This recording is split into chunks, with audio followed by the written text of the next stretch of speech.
ஓ முருகா, வெற்றிவேல் முருகா, வேலுண்டு வினையில்லை, மயிலுண்டு பயமில்லை. என் அன்பு தங்கமே, வாழ்க்கை முழுவதும் கஷ்டத்தை அனுபவிக்கின்றாயா?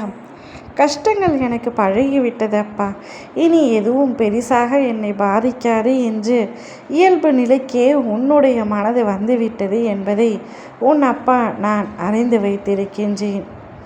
தொட்ட இடமெல்லாம் பிரச்சனைகளாகவே இருக்கின்றன.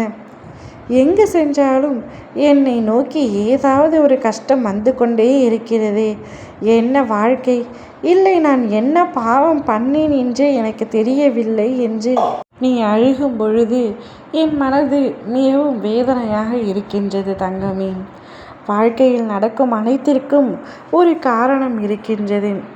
என் வாழ்க்கையில் எது சரியாக இருந்தாலும் இல்லாவிட்டாலும் என் வாழ்க்கை துணை சரியாக இருக்க வேண்டும் என்று எண்ணிய உனக்கு அதுவும் சரியாக அமையவில்லை என்ற வருத்தம் இருக்கின்றது.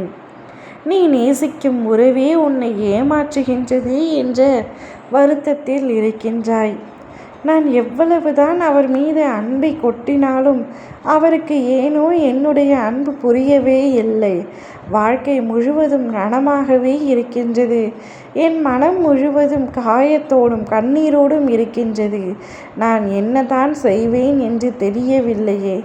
அவர் இல்லாமல் என்னால் உயிர் வாழ முடியாது என்று கூறு கொண்டிருந்த நானே அவர் தேவையே இல்லை என்று கூறும் அளவிற்கு இந்த வாழ்க்கை என்னை கஷ்டப்படுத்துகின்றது.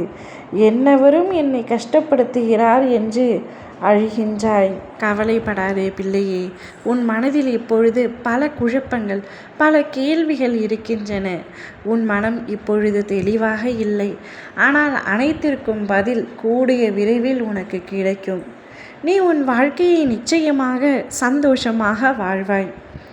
நீ யாருக்காக வாழ வேண்டும் என்று நினைக்கின்றாயோ அவர்களுக்காக ஒவ்வொரு நாளையும் கழித்து கொண்டு இருக்கின்றாய் என்று எனக்கு தெரியும். பலரின் ஏமாற்றங்களால் மனம் உடைந்து நொறுங்கி கிடக்கின்றாய். அனைத்தும் சரியாகிவிடும். நிரந்தரம் இல்லாத இவ்வுலகத்தில் யாருமே உனக்கு முதலில் நிரந்தரம் இல்லை என்பதை புரிந்து கொள். உனக்கு நிரந்தரமானவன் ஒன்று நான், மற்றொன்று நீதான் உனக்கு நிரந்தரமானவர்.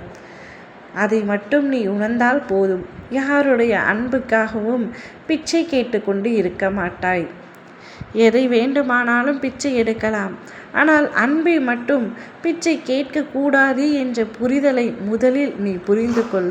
நீ நேசிப்பவர் உன்னை ஏமாற்றுகின்றார் என்று தெரிந்த உடனேயே நீ அவரை விட்டு விலகிவிட வேண்டும். விலகி வருவதுதான் சரியான முடிவு.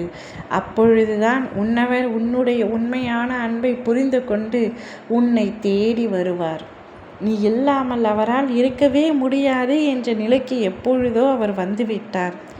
கூடிய விரைவில் உன் வாழ்வில் நடக்கும் அனைத்து நிகழ்ச்சிக்கும் முற்றுப்புள்ளி வைக்கின்றேன்.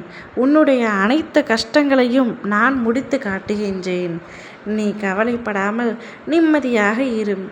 இன்னும் ஒரு சில நாட்களில் உன்னுடைய பிரச்சனை தீவிரமாகும். அதன் பிறகு அனைத்தும் சுமூகமாக முடியும். ஓ முருகா.